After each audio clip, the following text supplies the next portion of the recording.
জনের নাম বলতে হয়, তিনিও আমার খুব প্রিয় নেতা এবং আমাকে খুব আদর করেন। আমার ভুল ত্রুটি হলে ধমক দিয়ে বলে, তারেক এটা ঠিক হচ্ছে না। উনি হইলো বিএনপি যুবদল থেকে আসছেন, বর্তমানে বিএনপির যুগ্ম মহাসচিব এবং এই 15 বছর আন্দোলন সংগ্রামে তারেক রহমানকে অনেক তথ্য উপাত্ত দিয়ে সহযোগিতা করেছেন বিএনপির যুগ্ম মহাসচিব অ্যাডভোকেট আব্দুল সালাম আজাদ। আরো একজনের নাম বলবো, এই ছোটবেলা থেকে তার পিছনে আমরা গুলিস্তান থেকে যখন মিছিল করতাম, তখন উনি সকালে প্রথম যাওয়ার পরে তখন মোবাইলের যুগ ছিল না, বিবেকের তাড়নায় চলে যেতাম, দলের মায়ে চলে যেতাম। তারা এক চলো নবপুর একটা হোটেল ছিল বিউটি বোর্ডিং, ওই নিচে সবাই নাস্তা করতো, আমাকেও তাদের মতো করে তাদের সাথে বসায় খাওয়াই। আর একটা নেতা মারা গেছে, তার নাম যদি না বলি আসলে আমার, তিনি পুরান ঢাকার একটা নেতা, বিএনপির ঢাকা মহানগরীর অবিভক্ত ঢাকা মহানগরীর সাধারণ সম্পাদক ছিলেন। তারপরে কিন্তু আগের নামটা বলি নাই, আগের নামটা বলি, এখন ওনার নামটা বলিনি। পুরান ঢাকার মালিটোলা তার বাড়ি ছিল। ওনাকে অনেকে নিগ্রু সাইদ বলতো, কিন্তু ওনার নাম সাইদুর রহমান সাইদ। উনি ইন্তেকাল করেছেন, আমি তার বিধি আত্মার মাগফিরাত কামনা করছি। উনি আমার প্রিয় নেতা।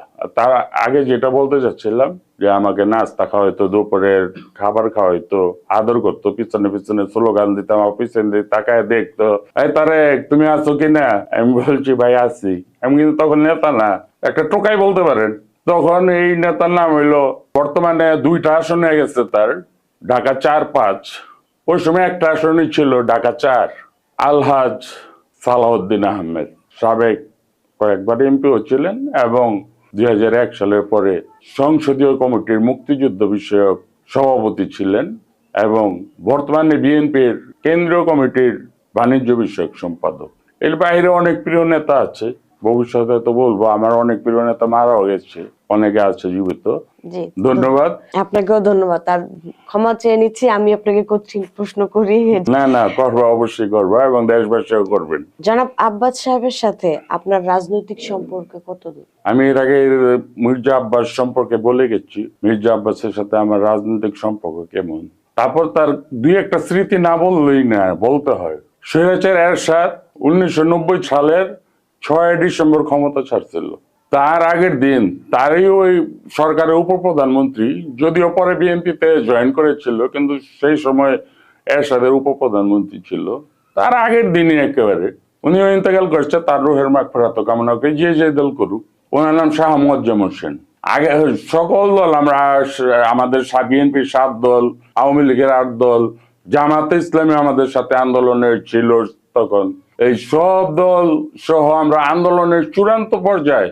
আর 5 ডিসেম্বর এই বক্তব্যটা দিচ্ছে, তখন কিন্তু কারফিউ চলছে, দেশে কারফিউ চলছে, মানে সান্ধ্য আইন জারি ছিল। সেই সময় শাহ মুয়াজ্জেম একটা বক্তব্য দিয়েছিল যে ক্ষমতা কে গাছের পাতা নাকি, যে 0 পয়েন্টে ছেড়ে দিব আর আপনারা কেড়ে নেবেন। তখন 0 পয়েন্ট ছিল, নূর হোসেন চত্বর হয় নাই। বর্তমানে কিন্তু এলাকাটার নাম নূর হোসেন স্কোয়ার বা নূর হোসেন চত্বর। তারপরে দিনেই কিন্তু এরশাদ ক্ষমতা আন্দোলনের মুখে, বিএনপির আন্দোলনের মুখে, বিশেষ করে বিএনপির 7 দল, আওয়ামী লীগের 8 দল, জামাত ইসলামী, এইটা আমি বলছি 90 সালের। তার আগের অনেক ঘটনা আছে, এটা আরেকটা ভিডিও বলবো। এর আগে অনেক ঘটনা আছে, 8 দলের ঘটনা আছে, জামাত ইসলামীর ঘটনা আছে, বিএনপির ঘটনা আছে, মানে এগুলো ইতিহাস, এগুলো ভুলার নয়। এবং নতুন প্রজন্ম যারা আছেন তারা কিছু কিছু শিখে নিয়েন, আমার থেকে কিছু জানতে চান, আমার সাহিত্য মতো চেষ্টা করবো এর উত্তর দেওয়ার জন্য, যদি আমার জানা থাকে। না জানা থাকলে ক্ষমা চেয়ে নেব। 6 তারিখ এরশাদ পদত্যাগ করলেন। এরশাদ বললেন আমি কিভাবে পদত্যাগ করব। সবাই পরামর্শ দিলেন যে প্রধান বিচারপতির হাতে ক্ষমতা দেওয়ার জন্য। প্রধান বিচারপতি ছিলেন বিচারপতি শাহাবুদ্দিন আহমেদ। তাকে বলা হলো, তিনি একটা শর্ত দিয়েছিলেন আমার মনে হয়, যদি ভুল না হয়। তিনি বলেছিলেন আমি অস্থায়ী রাষ্ট্রপতি হব, ঠিক আছে, আমার রাষ্ট্রপতি 3 মাসে মেয়াদ শেষ হলে আমার পূর্বের জায়গায় আমি ফিরে যাবো, এই আইনটা আপনারা করে নেন। মনে হয় এটা ছিল, আমার ভুল না হইতে পারে 100%।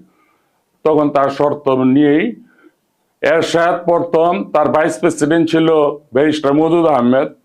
পরে কিন্তু মওদুদ আহমেদ বিএনপি তো আসছিল, মওদুদ আহমেদের কাছে এরশাদ ক্ষমতা হস্তান্তর করলো। ইতিহাস জানার দরকার, এই জন্য বলছি। মওদুদ আহমেদের কাছে ক্ষমতা হস্তান্তর কইরা এরশাদ সইরা গেল, সাথে সাথে তো সারা বাংলাদেশ জুড়ে শুরু হয়ে গেল আন্দোলন, জোয়ার কাকে বলে, 6 ডিসেম্বর। তারপর মওদুদ আহমেদ ক্ষমতা হস্তান্তর করলো বিচারপতি শাহাবুদ্দিন আহমেদের কাছে। বিচারপতি শাহাবুদ্দিন রাষ্ট্রপতি, তাই মির্জা আব্বাসের ভূমিকা বলবো। মির্জা আব্বাস সেই সময়টা জেলখানায় ছিলেন। আমার স্পষ্ট মনে আছে, যদিও ছোট ছিলাম, নেতা ছিলাম না, একটা টোকাই অথবা কর্মী বলেন ছিলাম, মির্জা আব্বাস জেলখানায় ছিলেন। তখন কিন্তু আমাদের বিএনপির 7 দলীয় ঐক্যজোটের বেশিরভাগ মিটিং গুলি, সমাবেশ গুলি হতো গুলিস্তান গোলাপ শাহ মাজারের দক্ষিণ দিকে ফুলবাড়িয়া বলে, ওই ফুলবাড়িয়ার রাস্তার মধ্যে, ওইটা দেশনেত্রী বেগম খালেদা জিয়া প্রধানমন্ত্রী হওয়ার পর ওই জায়গাটার নাম দিয়েছিল গণতন্ত্র স্কোয়ার, কিন্তু এটা এখন নাই। এটা কেন যে মুছে ফেলেছে আমি জানি না, তো খালেদা জিয়াই কিন্তু এই নামটা দিয়েছিল গণতন্ত্র স্কোয়ার। তারপরের দিন, যদি ভুল না হয়, আব্বাস ভাই যদি আমার ভিডিওটা দেখে থাকেন, আমার ভুল হলে আমাকে বলে দিবেন ডাক দিয়ে।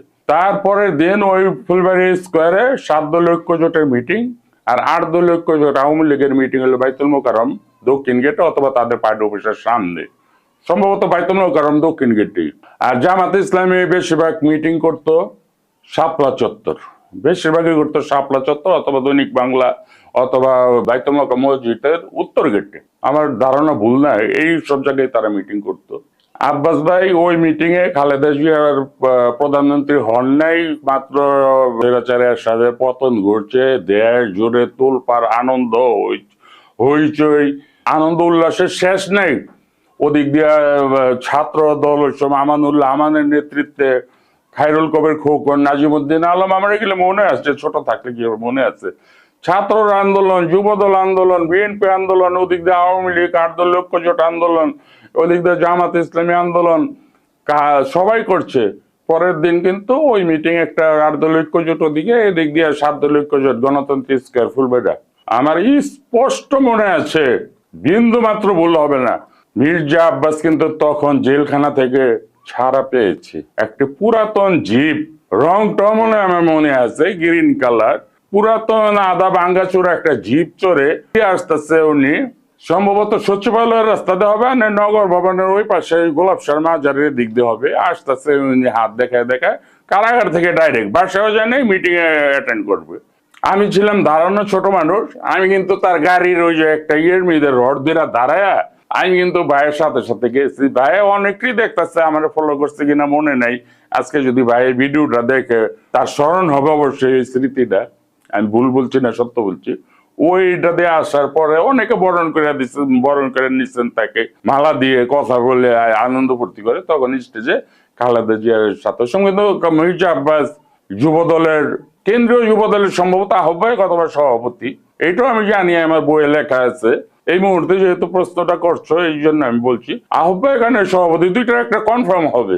এই জায়গায় আসলো। তবে মির্জা আব্বাসের সাথে রাজনৈতিক সম্পর্ক সেই থেকে শুরু, অদ্যাবধি আছে, তার মাঝখানে অনেক ইতিহাস আছে তার সাথে।